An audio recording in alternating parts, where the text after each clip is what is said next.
Hello అండి, నేను మీ అర్పిత. మనం వింటేజ్ వారాహిలో ఉన్నాము. మనము వైజయంతి టాక్స్ కి మాట్లాడుకుంటున్నాము. ఈ చీర చాలా చాలా చాలా పాత చీర.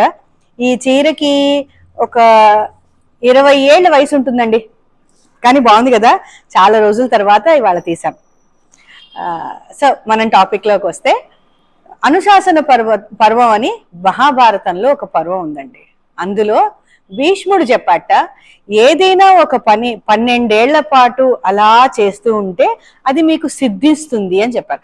మంత్రసిద్ధి అనుకోండి, ఇంకోటి మంత్రసిద్ధి మనకి ఎలా ఉంటుందంటే, 1,00,000 జపం చేసి దానికి మనం దశాంశం హోమంలో ఇచ్చి, ఒక దశాంశం ఏమో మనం అభిషేకం చేసి అట్లా చేస్తే వస్తుంది అంటారు.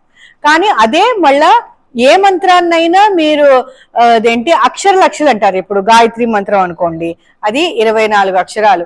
24 అక్షరాలకి మనం 24 లక్షల జపం చేయగలగాలి. అది చేస్తే ఇంక అసలు మీరు అల్టిమేట్, మీకే అన్ని పవర్స్ వస్తాయి, అందులో డౌట్ లేదు. పంచాక్షరి మంత్రం కూడా అంతే. పంచాక్షరి అంటే పంచ అక్షరం, 5 అక్షరాలు. ఆ 5 అక్షరాలు 5 లక్షలు. అది చేసి మీరు హోమం చేయండి. మీకు నిజంగా మంత్రం సిద్ధించకపోతే ఇప్పుడు నా దగ్గరికి రండి, కానీ శ్రద్ధగా చెయ్యాలి. నేను చెప్పాను కదా అని ఓం నమః శివాయ, ఓం నమః శివాయ, ఓం నమః శివాయ అని అట్లా కాదు, కానీ పద్ధతిగా. అయితే ఈ మాట మనకు ఒక నారాయణ దాస్ అన్న ఒక భక్తుడు బృందావనంలో ఉంటాడు. మాధవ్ దాస్ అనే భక్తుడు బృందావనంలో ఉంటాడు. ఆయన విన్నాక ఆయనకి ఏమనిపించిందంటే, మాల తయారు చేద్దాం, రోజు మాల తయారు చేసి రోజు కృష్ణుడికి ఇచ్చేవాట. గుడికి వెళ్ళడం, కృష్ణుడికి మాల వేయడం, అట్లా 12 ఏళ్ల పాటు ప్రతిరోజు ఒక్కరోజు కూడా తప్పకుండా ఆయన మాల తయారు చేయడం, కృష్ణుడికి వేయడం, మాల తయారు చేయడం, కృష్ణుడికి వేయడం. ఆ వేసేటప్పుడు కూడా ఎలా వేసేవాడు తెలుసా? ఇవాళ మొదటి రోజు నా 12 ఏళ్లలో నేను ఇవాళ ఇచ్చేస్తున్నాను. అట్లా 12వ సంవత్సరం ఆఖరి రోజు దాకా రోజులు లెక్కతో సహా చెప్పాడండి కృష్ణుడికి. అయితే కృష్ణుడు నవ్వుకునేవాడు అనుకోండి. మన్ని చూసి మనం చేసే పనులకి ఆయనకి నవ్వుగాకే వస్తుంది కదా. అయితే ఆ మాధవ్ దాసుని చూసి నవ్వుకున్నాడు. ఆఖరి రోజున, ఇదిగో కృష్ణయ్య, నేను నీ కోసం వచ్చాను, ఇదిగో మాల ఇవాళ ఇచ్చేస్తున్నాను, రేపు మాత్రం ఈ మాల వేయించుకోవడానికి నువ్వే రావాలి నా దగ్గరికి. రాకపోతే నేను ఇంక నేను ఇది చేయను, పూజించను, నీకు దండం పెట్టను. నేను నీ కోసం అని 12 ఏళ్ల పాటు నేను నీ కోసం వచ్చా కదా, రేపు ఒక రోజు మాత్రం నువ్వు నా దగ్గరికి రా అని చెప్పి వెళ్ళిపోతాడు.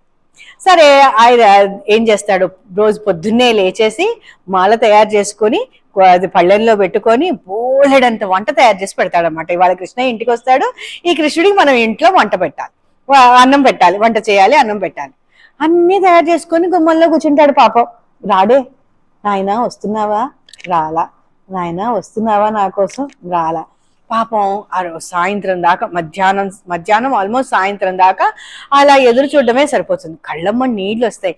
నేను ఎంత శ్రద్ధగా కదా కృష్ణుడి కోసం నేను మాల తయారు చేసి ఒక పద్ధతి ప్రకారంగా ప్రతిరోజు వెళ్ళేసి ఇచ్చేసి వచ్చాను, ఆయన నా దగ్గరికి రాలేదు చూడు అని చెప్పి చాలా బాధపడి కళ్ళమ్మ నీళ్ళు పెట్టుకుంటాడు. సరే అని చెప్పి ఇంకా ఆయన కోపం వచ్చేసి మొత్తం అన్ని వంట సామాన్ అంతా తీసి ఒక బ్యాగ్ లో పెట్టుకుని ఎక్కడైనా ఎవరికైనా ఇచ్చేద్దాం, ఎక్కడైనా పడేద్దాం అని చెప్పి కోపం వచ్చి వెళ్ళిపోతాడు. బయటికి వెళ్తాడు అనమాట. బయటికి వెళ్ళంగానే ఓ పిల్లాడు, బాబా నువ్వు ఈ టైంలో ఎందుకు బయటకు వచ్చావు అంటాడు. అంటే, ఒకటి ఇంకా ఎండ ఉంది, రెండోది ఇప్పుడు గోవులు వెళ్ళే టైం కదా, నీ అంతా దుమ్ము పడుతుంది నీ మీద, నువ్వు ఆ దీంట్లో నడవలేవు, ఇబ్బంది పడతావు అంటే, ఏం పర్వాలేదులే అని చెప్పి ముందు నడుస్తూ ఉంటాడు. ఈ పిల్లవాడు పక్క నుంచి వస్తాడు. ఏంటో మంచి వాసనలు వస్తున్నాయి, ఏం చేసావు బాబా వంట అంటే, బోలెడు చేశాను, తినడానికి ఎవరు లేరు. అయితే నువ్వు తింటావా, నాకు పెడతావా అని అడుగుతాడు పిల్లాడు. అయితే పెడతారా అంట. నువ్వు తింటానంటేనే నేను తింటాను, ఎందుకంటే పొద్దు నుంచి తినలేదు, మరి ఆయనకి తెలుసు కదా. అయితే సరే నేను తింటాను. ఇద్దరు కలిసి నువ్వు ఒక ముద్ద నేను ఒక ముద్ద చొప్పున తింటారనమాట. తిన్నాక కడుపు నిండిపోతుంది. ఇంక కళ్ళమ్మని నీళ్లు పెట్టుకుని పిల్లవాడు ఏడుస్తూ ఉంటాడు అనమాట. ఏడుస్తుంటే నీకు అర్థం కాలేదు మాధవ్ దాస్కి ఏమైంది అని చెప్పి, ఏం నాయనా నువ్వు ఎందుకు ఏడుస్తున్నావు తండ్రి పిల్ల చిన్నవాడా అని ఎట్లా అడుగుతాడు. అడిగితే, నువ్వు నాకు రోజు మాల తయారు చేసావు కదా, నాకు వేసావు కదా, ఇవాళ నాకు నువ్వు వెయ్యలేదు, నువ్వు ఆ ఒంటి మీద వేస్తే నువ్వు నన్ను వచ్చేలా కావలించుకున్నట్టుగా ఫీలింగ్ ఉండేది, మరి నువ్వు ఇవాళ వేయలేదు కదా, మరి నాకు బాధ వస్తుంది కదా అని ఏడుస్తాట. అవునా, నువ్వు నా మాల కోసం వెయిట్ చేస్తున్నావా, ఇంతకీ నువ్వెవరు అని అడుగుతాడు. అంటే నేనే నీ కృష్ణుడిని అంటాడు. అవునా, నువ్వు నా మాల కోసం వెయిట్ చేస్తున్నావా, నా కోసం వచ్చావా అని నా పిల్లవాడిని కావలించుకొని ఆ జోలులో ఉన్న మాల తీసి ఆయనకి వేస్తాడనమాట. మనము ఏదైనా శ్రద్ధగా చేస్తే మాత్రం తప్పకుండా భగవంతుడు అది చూస్తాడు, అది గమనిస్తాడు. దానికి తగ్గ మనకి ఏమి ఇవ్వాలో ఆయనకి తెలుసు, ఇస్తాడు.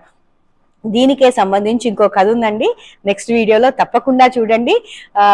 ఈ ఛానల్ని మాత్రం లైక్ అండ్ సబ్స్క్రైబ్ చేయండి. Thank you.